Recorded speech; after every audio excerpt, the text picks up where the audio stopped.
Hi friends, welcome back to my channel. I am Nana and I am a CUET and a CA Foundation aspirant of June 2024. So in this video, I am going to tell you that how was my CUET exam.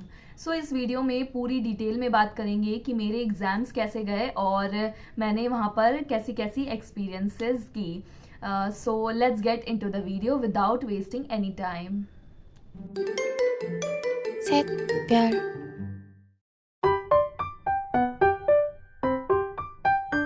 So first of all बाकी चीज़ों को छोड़ करके सबसे पहले ये बात कर लेते हैं कि क्वेश्चंस कैसे आए थे. वेट वीडियो छोड़ करके मत जाना, सारी चीज़ें डिस्कस करूंगी मैं, पर पहले क्वेश्चंस डिस्कस कर लेते हैं क्योंकि I genuinely feel very happy when I saw the questions कि मैंने जिस लेवल के क्वेश्चंस आए हैं उस लेवल के तैयारी तो की थी एटलीस्ट. लाइक मुझे क्वेश्चन दे करके ये सेटिस्फेक्शन ज़रूर हुआ कि हाँ भाई चलो तैयारी इसके हिसाब से बहुत अच्छी करी थी. मैं इंग्लिश को लेकर के काफ़ी डरी हुई थी, वो कैब को लेकर के कि कैसे क्वेश्चंस आएंगे, कहाँ से आएंगे, कितनी वो कैब करूँ, ये सब को लेकर के मैं काफ़ी ज़्यादा नर्वस थी.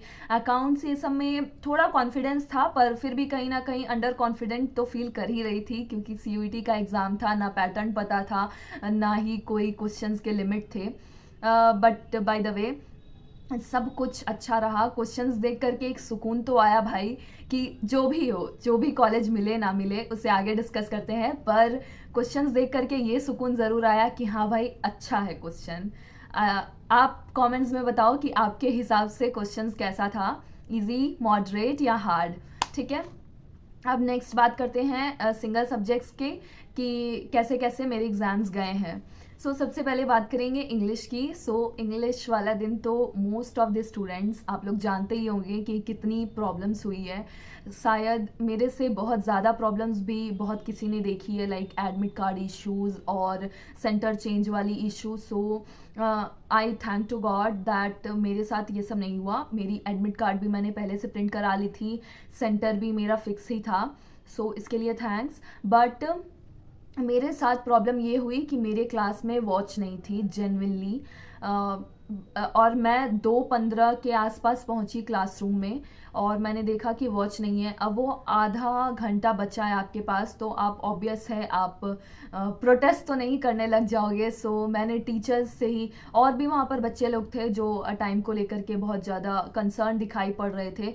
सो उन्होंने कहा कि मैम प्लीज़ आप 10-10 मिनट पर हमें बताते रहना कि 10-10 मिनट हो गए हैं. सो 45 मिनट्स होने पर हमें टाइम का पता रहे. सो मैडम ने अग्री भी किया, बट वहाँ पर 2 टीचर्स थे, मतलब दोनों मैडम ही थी. एंड एग्ज़ाम स्टार्ट हुआ, हमें तो ये भी नहीं पता है कि हमें 45 मिनट्स मिला या नहीं मिला. Like most of the students आप लोग फील करोगे कि हमें से बहुत किसी को टाइम का पता चल जाता है कि हाँ भाई इतना 45 मिनट्स होता है, बट बहुत किसी को नहीं पता चलता है ये. सो मुझे तो कम ही लग रहा है, पता नहीं, वैसे मुझे टाइम पता नहीं चलता है बिना वॉच देखे.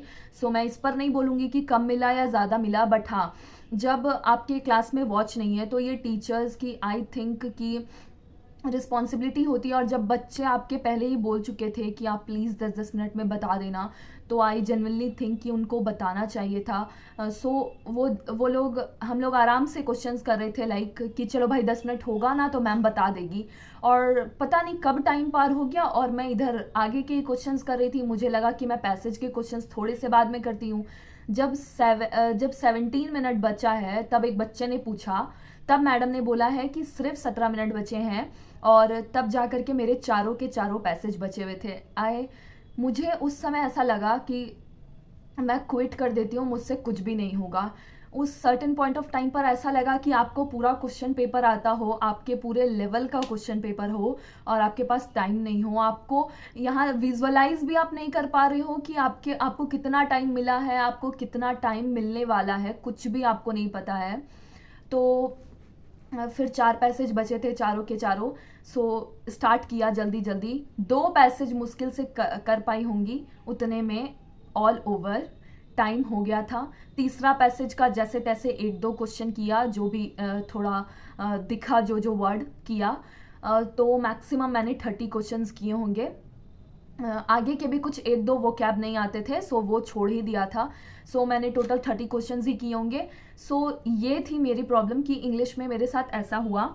और मुझे लगता है कि लिटरली अगर वॉच होता तो आई जेन्युइनली फील कि मैं शायद थोड़ा स्पीड करती, या एक पॉइंट पर आकर के चलो मैं एग्ज़ाम सेंटर से निकली और मुझे ऐसा लग रहा था कि शायद ये मेरी गलती है। और seriously I am blaming my self कि हाँ भाई मेरी गलती है और मेरी गलती के कारण ऐसा हुआ है।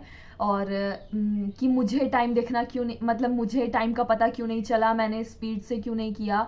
बट जब मैंने और लोगों के सोशल मीडियाज़ पर इतने प्रॉब्लम्स देखे तब मुझे जेन्युइनली लगा कि भाई ये बहुत ही छोटी सी प्रॉब्लम थी। जिनके साथ एडमिट कार्ड ये सब का प्रॉब्लम हुआ उनके लिए मैं बहुत बुरा फील कर रही हूँ सच में। क्या हुआ होगा उन लोगों का, जिनको मतलब होता है ना मेंटल हैरेसमेंट एक चीज़ होती है, सो उनको उनके ऊपर तो और ज़्यादा ही बीती होगी।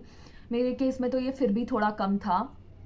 सो मैंने वो 10 क्वेश्चन जो है ना मैंने उतने अच्छे से तो काउंट नहीं किए, पर हाँ मैंने टोटल 40 क्वेश्चंस तो नहीं किए इंग्लिश में, मैं यही बोलना चाहूँगी। इतना स्पीड में मैं कर रही थी कि मैं काउंट भी नहीं कर पाई कि मैंने कितना किया है। 30 से 40 के बीच में ही किया है, लास्ट में एक दो जल्दी जल्दी में किया। और फिर मैंने नेगेटिव मार्किंग ना हो इसीलिए मैंने 40 के 40 भरे भी नहीं। पता नहीं, मैं इस चीज़ पर कंफ्यूज हूँ कि मैंने गलती की या सही करी। नेगेटिव मार्किंग नहीं लेना ज़्यादा सही था, या तो फिर कोई एक लेटर करके आते सो एक दो नंबर बढ़ जाता। पर अब क्या ही कर सकते हैं, जो हो गया। सो अब नेक्स्ट सब्जेक्ट की बात करते हैं। आप लोग प्लीज़ अपने प्रॉब्लम्स शेयर करो। और एक बात मैं और कहना चाहती हूँ कि जो भी प्रॉब्लम हुआ ठीक है, लाइक एनटीए को सब लोग इतना बोल ही रहे हैं, सो एज अ स्टूडेंट मैं बस यही बोलूँगी कि हाँ, जब मैं एग्ज़ाम हॉल में थी तो सच में मुझे ये लगा और अभी भी लग रहा है कि जब आपको सब कुछ आते हुए भी आपके साथ ऐसा हो जाए ना जो आप सोच करके नहीं जाते हो, तो बहुत ख़राब लगता है। और एज अ स्टूडेंट मुझे लगता है कि टीचर लोग हमारे बहुत सपोर्ट कर रहे हैं, जो भी ऑनलाइन में वीडियोस बना रहे हैं, या सुनील सर से हम लोग पढ़ते थे, सिप्रा मैम से पढ़ते थे, सो वो लोग काफ़ी सपोर्ट कर रहे हैं हमारा, और इस चीज़ पर ही खुशी हो रही है। और जो भी एनटीए डिसीज़न ले, अब तो कुछ मैं एज अ स्टूडेंट तो कुछ कर नहीं सकती, मैं जो भी चीज़ें होंगी उसे एक्सेप्ट ही कर सकती हूँ। सो या तो एग्ज़ाम जैसे कि रिकंडक्ट करवाने की बात हो, या नॉर्मलाइजेशन प्रोसेस हो, तो देखो मार्क्स कैसे आते हैं। जो भी हो, हम लोग बस सिर्फ बोल सकते हैं, अपने इश्यूज़ को सामने कर सकते हैं।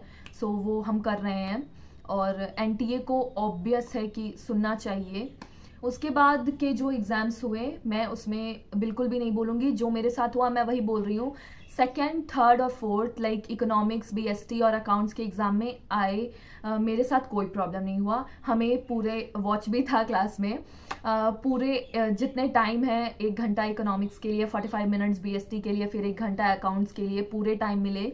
टीचर्स भी सही थे, पर हाँ साइन लगवाने वो लोग बीच में आ रहे थे, इसके लिए बोलेंगे। पर हाँ, इकोनॉमिक्स में टाइम मुझे कम नहीं पड़ा, मेरे 10 मिनट पहले ही पेपर हो गए थे, मुझे कोई फ़र्क नहीं पड़ा। पर हाँ, साइन लगवाने बीच में आ रहे थे तो बहुत किसी को इससे भी प्रॉब्लम हुई। जैसे कि इंग्लिश में मेरे पेपर में मुझे लेट हो रहा था तो मुझे साइन करवा रहे थे बीच में।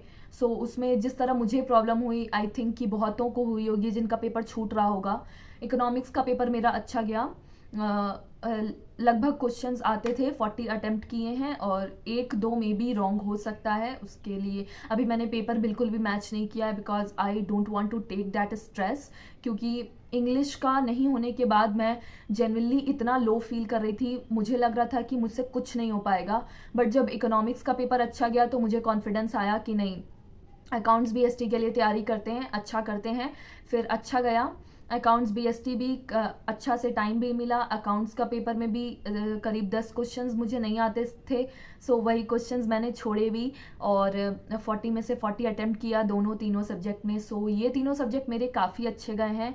मैं अपने पर्सनल लेवल पर बोलूँगी कि मुझे क्वेश्चंस भी बहुत सही लगे, और मैं इसके लिए बहुत थैंकफुल हूँ कि जिस तरह के पैटर्न क्वेश्चंस आते हैं उस लेवल की मैंने तैयारी करी थी। इंग्लिश के लिए भी मैं यही बोलूँगी कि मैंने तैयारी अच्छी करी थी, वो कैब देख करके भी लगा कि हाँ भाई मुझे तो आता था, एक दो को छोड़ करके।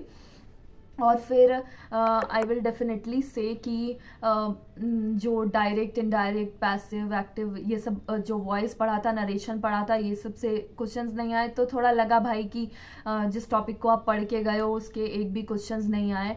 और पैसेज भी इतने हार्ड नहीं लगे, घर आकर के जब देखा तो लगा कि भाई एक बार पढ़ लेती तो ये क्वेश्चंस हो जाते।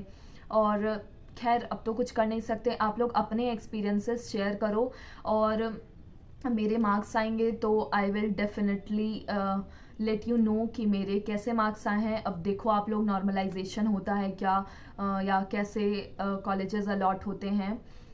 हम होप कर सकते हैं अच्छे के लिए। और सबसे बड़ी बात है डिमोटिवेट नहीं होना है।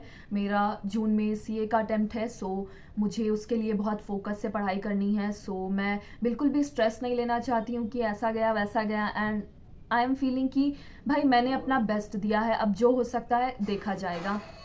सो ये था मेरा एक्सपीरियंस। आप लोग अपने बारे में बताओ, और अगर आप जूनियर हो और अगर आप ये वीडियो देख रहे हो तो मैं होप करूँगी कि नेक्स्ट ईयर से जो सीयूईटी हो वो बहुत अच्छे से हो, क्योंकि सच बोलूँ तो इस बार एनटीए बहुत क्रिटिसाइज़ हुआ है और आई जेन्युइनली थिंक कि वो लोग अगले बार से सुधारेंगे।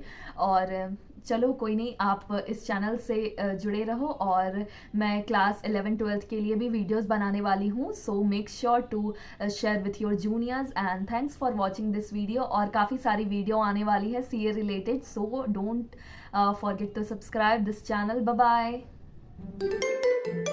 셋, 별.